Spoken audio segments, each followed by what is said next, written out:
He laughed, truly laughed, belly shaking, desk slapping, red-in-face laughter, like I had just handed him the punchline to the best joke of the year. All I did was slide the envelope across his desk. 3 pages, 1 signature, my resignation letter. He didn't even read it at first. Just skimmed at the top, saw my name and lost it. I stood there, hands in my pockets, still let him have his moment, let him laugh. I knew it would be the last one for a long, long time. Then, somewhere between breathless chuckles and wiping his eyes, he flipped to the last page. Silence. His smile wavered. The color drained from his face like someone pulled the rug out from under him. His lips parted slightly. His eyes locked on the final line. He looked up at me, voice brittle. Is this a joke? I didn't answer. I just nodded once slowly. Then I turned and walked out. That's how it ended. 5 years of loyalty, 5 years of being overlooked, 5 years of building something real, only to watch it handed to someone else because of golf games and dinner invites. But this wasn't the end for me. It was the start of something better, because when he laughed I realized one thing: he thought he won. If you've ever been underestimated, overlooked or written off by someone who was supposed to support you, don't go anywhere. This story might just make you rethink everything you've ever kept quiet about. For 5 years I gave everything. I was the first one in and the last one out.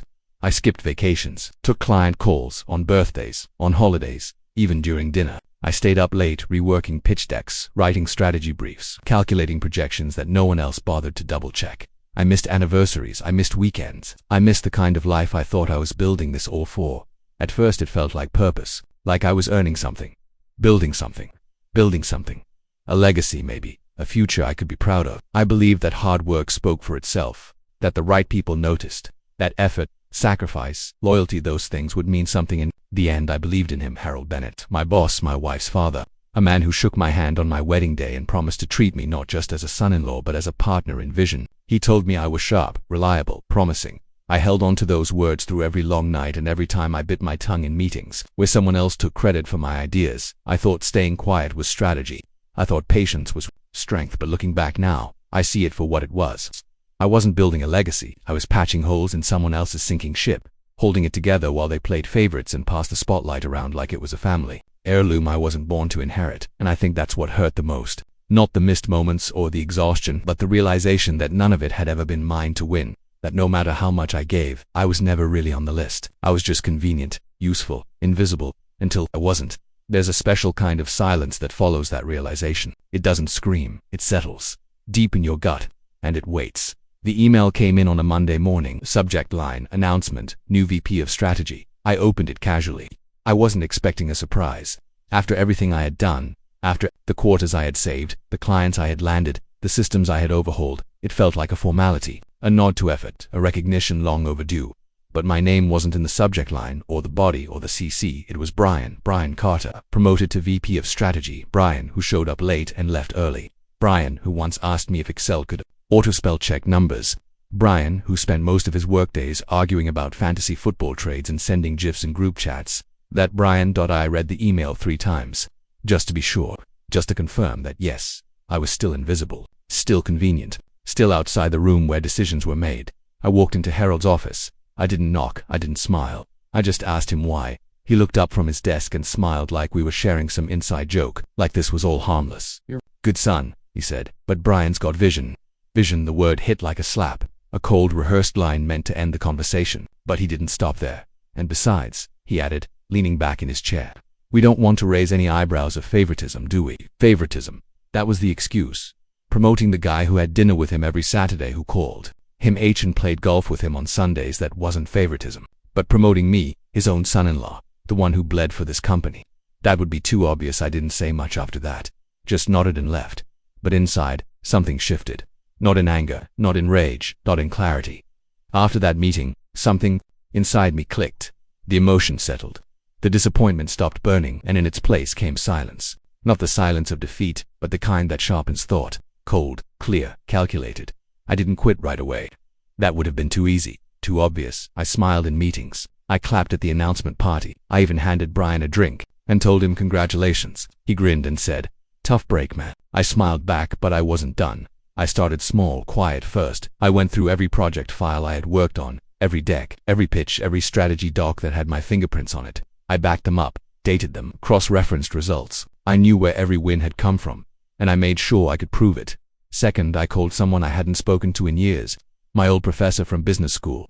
He had once told me if I ever had an idea worth building, he had investors worth listening. We met for coffee. I brought numbers. He brought interest.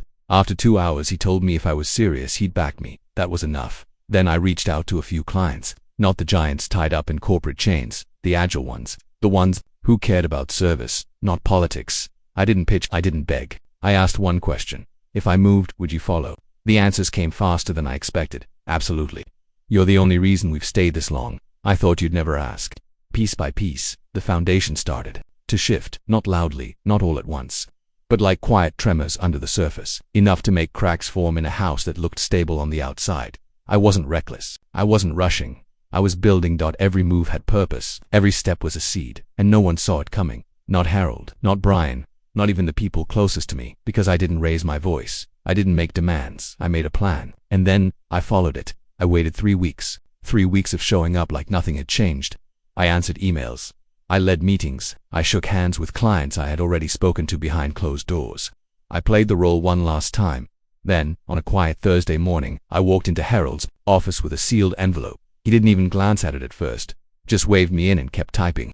I placed it gently on his desk and said, "This is my formal resignation." He blinked, looked down and smiled. Then he laughed, real full-bodied laughter, like I had just told the best joke he had heard all year. His face turned red, his shoulders shook, and he slapped the desk like it was comedy night. I stood there, silent still, let him enjoy it, until he turned to the last page. That's when it stopped. His eyes moved quickly at first, scanning, then slowed. The laughter faded. His smile fell. His face shifted from amused to confused to something I can only describe as fear in disguise. He looked up. His voice was smaller now. "Is this a joke?" I didn't answer. I just nodded once because it wasn't a joke. But he was. 3 pages. The first was standard, gratitude, transition dates, the usual. The second listed the clients, all of them, along with signed letters of intent, confirming their departure. The third page had only one sentence. "You said promoting me would look like nepotism. I agree, so I'm taking the talent, the clients and the revenue I built without your name attached to start something of my own." He stared at it, eyes wide, mouth slightly open. No words, no protest. And I walked out, quiet, steady, clean, because I didn't come to shout. I came to end it. The fallout was faster than I expected. Within days of my resignation, the cracks began to show. The first client pulled out quietly. No explanation, just a polite email and a cancelled contract. Then another. By the end of the second week, 4 of Harold's top accounts were gone. Half of them had followed me. The other half didn't wait to see what would happen next. They simply left. Brian panicked. He wasn't ready. He wasn't built for pressure. His first move was a rushed PR email riddled with errors. I heard one client printed it out and framed it as a joke. He misspelled their company name twice. The board started asking questions. Revenue dipped, morale dropped. And Harold, he tried to hold it together. He gave interviews. He hosted emergency meetings. He even called me once. Just once. He left a voicemail. His voice was calm at first, then tight. "Son, let's be rational. You're burning bridges here." But I wasn't. I wasn't burning bridges. I was reclaiming them. The bridge he built was never meant for me to cross. I built my own. Within a month, my company launched, small, focused, backed by people who believed in what I had built, not just what I had survived. We didn't need flash. We had clients who trusted the work.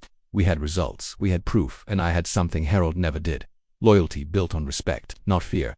My wife asked why I resigned so suddenly. I didn't give her the full story at first. I just said, "Your father made a decision, so did I." But when the news broke, when the press releases came out and the client names surfaced, she understood. She connected the dots. She hasn't called him since, not after seeing who was behind it all, not after realizing who had carried the weight for years without ever asking for credit. I didn't rub it in. I didn't gloat. I didn't post about it. I just showed up to work, my office, my name on the door, my windows open wide to a future I had finally claimed for myself. And if Harold ever drives by the building with my company's name on it, he'll know I didn't burn his empire. He just bet on the wrong man, and I quietly built my own. It was never about revenge. Not really.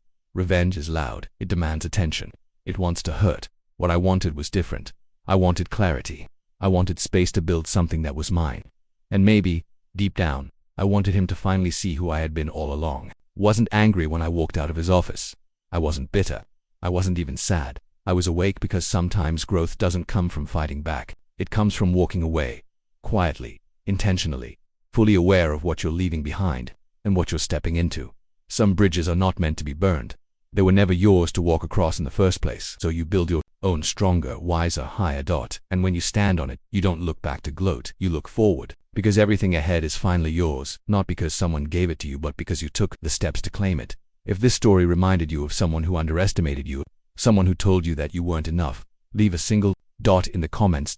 And if you're in the middle of rebuilding yourself, if you're starting over from a place of silence and strength, consider subscribing. This is just one story, but there are many more, and sometimes all it takes is hearing the right one to remember your own power.